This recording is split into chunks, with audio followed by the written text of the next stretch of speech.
दे सकते हैं। हम आपको शौर्य सिखाते हो, पराक्रम सिखाते हो, तेज सिखाते हो, लड़ना सिखाते हो, संघर्ष सिखाते हो। इसका नाम क्या है? तेज। इसका नाम संस्कृत में इसका नाम है तेजस। तेजस इसका नाम है वर्चस। वर्चस हम क्या सिखाते हैं?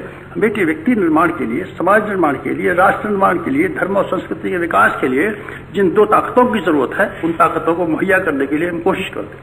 एक ज्ञान और विज्ञान। ज्ञान की दृष्टि से ज्ञान से मतलब हमारा उससे नहीं है कि हम स्कूल खोलेंगे और हम भूगोल पढ़ाएंगे। बेटे हम नहीं, हमको नहीं आता भूगोल, हम क्या पढ़ा सकते हैं? भूगोल पढ़ाने के लिए सरकार का काम है, वो स्कूलों को खोलेगी और खोलने चाहिए उसको। हम कहेंगे भाई अभी और स्कूल खोलिए और हमारे बच्चों को पढ़ाइए, उनका काम है, हमारा काम नहीं। बेटे हम भी स्कूल पढ़ाएंगे, हम नहीं पढ़ा सकते। हम क्या पढ़ाएंगे? ब्रह्म विद्या पढ़ाएंगे। वो पढ़ाएंगे साइंस ऑफ सोल, कि हमारा जीवात्मा कहाँ से आता है और कहाँ चला जाता है, क्यों उन्नति से हम वंचित हो जाते हैं और क्यों हम अंधकार में भटकते रहते हैं। रोशनी हमको कैसे मिले ताकि हमारी जिंदगी हीरे जैसी जिंदगी, मोती जैसी जिंदगी, सोने जैसी जिंदगी, पारस जैसी जिंदगी, कल्पवृक्ष जैसी जिंदगी, कामधेन जैसी जिंदगी, बेहतरीन से बेहतरीन जिंदगी कि भगवान ने हमारे लिए सबसे बड़े उपहार के रूप में दी है, हम इसको कैसे ठीक बना सकते हैं? इसका नाम ब्रह्म विद्या है। हम ब्रह्म विद्या का शिक्षण करेंगे और हम बेटे ब्रह्म तेज का शिक्षण करेंगे।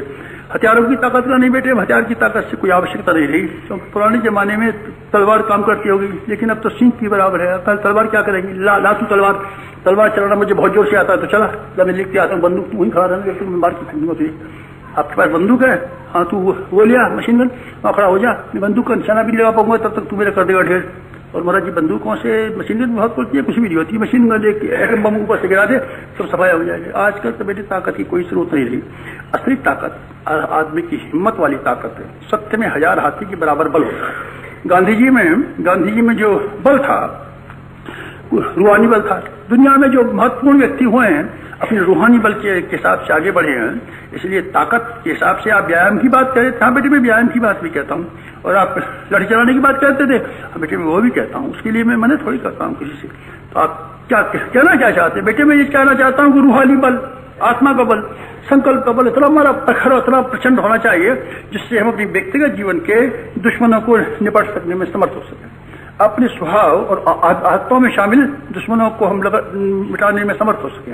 अपने ऊपर छाए हुए कुसंस्कारों को हम चुनौती दे सके और कहे आइए, अच्छा आइए दोस्त, दो हाथ करके दिखाएंगे, आइए जरा, आइए अखाड़े में, आप भी आइए और हम भी चलते हैं। देखिए कौन की टक्कर होती है। हमारी टक्कर इसमें किसमें? अपनी अहंता से लेकर के तृष्णा तक, वासना से लेकर के और ये आलस्य और प्रमाद तक टक्कर। तो आप क्या चाहते हैं? देखिए मैं वही चाहता हूं कि ब्रह्म छत्र पराक्रम एक और संवेदना, दया की करुणा, कोमलता, क्षमा, भक्ति मैं चाहता हूं ये हमारे दिव्य संस्कार जिंदा रहे। चाहता हूं हर आदमी के भीतर सोया हुआ भगवान सत्यम के रूप में, शिवम के रूप में, सुंदरम के रूप में जिए और जगे। मैं चाहता हूं हर आदमी की जीवात्मा सत्यम का अनुभव करे, शिवम का अनुभव करे, सुंदरम का अनुभव करे, सत्य का अनुभव करे, चित्त का अनुभव करे, आनंद का अनुभव करे। मैं चाहता हूं कोमलता के तत्व जिंदा रहे। लेकिन मैं ये भी चाहता हूं कि हमारे बगीचे के आसपास नागफनी की जो है बाढ़ लगी रहे, ताकि वो हमारे कमल के फूल और हमारे चंदन के फूल और हमारे अंगूर की बेलें ऐसे ही खराब न हो जाए। मैं ये भी चाहता हूं। इसलिए मैं चाहता हूं तेजस वर्चस की उपासना करना आपको सिखाता हूं। और मैं एक नई पीढ़ी बनाता हूं जिसका नाम है ब्रह्म छत्र नई पीढ़ी बनाता हूं। आपको मैं ब्राह्मण बनाना चाहता हूं और क्षत्रिय बनाना चाहता हूं। आपको मैं तपस्वी बनाना चाहता हूं और योगी बनाना चाहता हूं। आपको मैं ज्ञानी बनाना चाहता हूं और विज्ञानी बनाना चाहता हूं। आपको मैं दयालु, आपको मैं अध्यात्मवादी बनाना चाहता हूं और परमात्मा बनाना चाहता हूं। आपको दिव्य संस्कार बनाना चाहता हूं और कर्तव्यनिष्ठ बनाना चाहता हूं। दोनों चीजें बनाना चाहता हूं। इसलिए अनादिकाल की, प्राचीन काल की भारतीय परंपरा और भारतीय संस्कृति का नवीनतम संस्करण हम अपने ढंग से, अपनी युक्ति आवश्यकता अनुसार, अपने जमाने की व्यक्ति की अकल को देखते हुए, अपने समय की परिस्थितियों को देखते हुए, अपने समय के उदाहरणों को प्रस्तुत करते हुए, जैसा कि प्रत्येक स्मृतिकार ने अपने अपने समय पर कहा है। 24 स्मृतियों की मैंने व्याख्या की है, आप पढ़ लीजिए। संविधान हमारे देश में 24 बार बने हैं। पहला बार संविधान मनु का है। मनु ने सबसे पहला दुनिया का मनुष्य जाति के लिए संविधान बनाया मनुस्मृति के रूप में। बदलते चले गए। अंतिम जो है इस समय का संविधान जो आजकल लागू होता है, ये याज्ञवल्क्य की स्मृति है। याज्ञवल्क्य स्मृति का मिताक्षरा टीका, ये हमारे वकीलों को पढ़ाया जाता है, कानून में पढ़ाया जाता है। दाय भाग और उत्तराधिकार भाग हिंदू का सारे का सारा उस पर टिका हुआ है। काय पे? याज्ञवल्क्य स्मृति के मिताक्षरा टीका को। ये स्मृति आज की है, हाँ, और पुराने जमाने की स्मृति, मनुस्मृति बेटे पुरानी हो गई, वो तो हो गई आउट ऑफ डेट।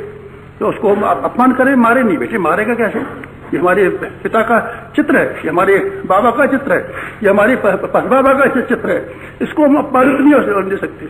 उन्होंने अपने जमाने में कोई बात कही होगी, पर पत्थर की लकीर उन्होंने नहीं कही, यानी कहा यही विधान हमेशा चलेगा। बदल दिया हमने विधान, और हम अब याज्ञवल्क्य स्मृति का विधान को चलाते हैं। मित्रों, आज के युग के अनुरूप, आज की व्यक्ति के अनुरूप, आज की समस्याओं के अनुरूप, आज की आवश्यकता के अनुरूप हम उन प्राचीनतम दो धाराओं का, जिनको हम गंगा यमुना कह सकते हैं, ब्रह्म और क्षत्र, ब्रह्म विद्या और ब्रह्म तेज, इन दोनों के समन्वयात्मक प्रणाली और शैली के हिसाब से हम शिक्षण की नई धारा प्रभावित करते हैं, नया संगम शुरू करते हैं, नया समन्वय शुरू करते हैं ब्रह्म वर्चस्व के रूप में, जिसको कि आप अगले दिनों और भी विकसित रूप में देखेंगे। आजकल तो मैं आपकी इसकी भूमिकाएं समझा रहा हूँ, क्रिया पद्धति, साधना पद्धति, इसका व्यवहार, इसका अध्यात्म, दोनों ही समझाने की कोशिश करूंगा। जैसे कि मार्च और अप्रैल के 2 अंक खंडोत के निकल रहे हैं, उसमें मैंने कोशिश की है इसका व्यवहारिक रूप और इसका आध्यात्मिक रूप, ब्रह्म वर्चस्व जो हमारा नवीनतम और प्राचीनतम आंदोलन है, उसका स्वरूप क्या हो सकता है, क्या होना चाहिए, कोशिश करूंगा। जब तक आप हैं यहाँ, तब तक ब्रह्म वर्चस्व की साधनाओं के संबंध में, उपासनाओं के संबंध में, जीवन में हम ब्रह्म वर्चस्व के सिद्धांतों को कैसे समाविष्ट करें, और भगवान की भक्ति के नाम पर, योग के नाम पर, ध्यान के नाम पर, जप के नाम पर किस तरीके से क्रियान्वित करें, दोनों ही पद्धतियों के अनुसार कोशिश करूंगा आपको ब्रह्म वर्चस्व विज्ञान को समझाने की। आज की बात समाप्त।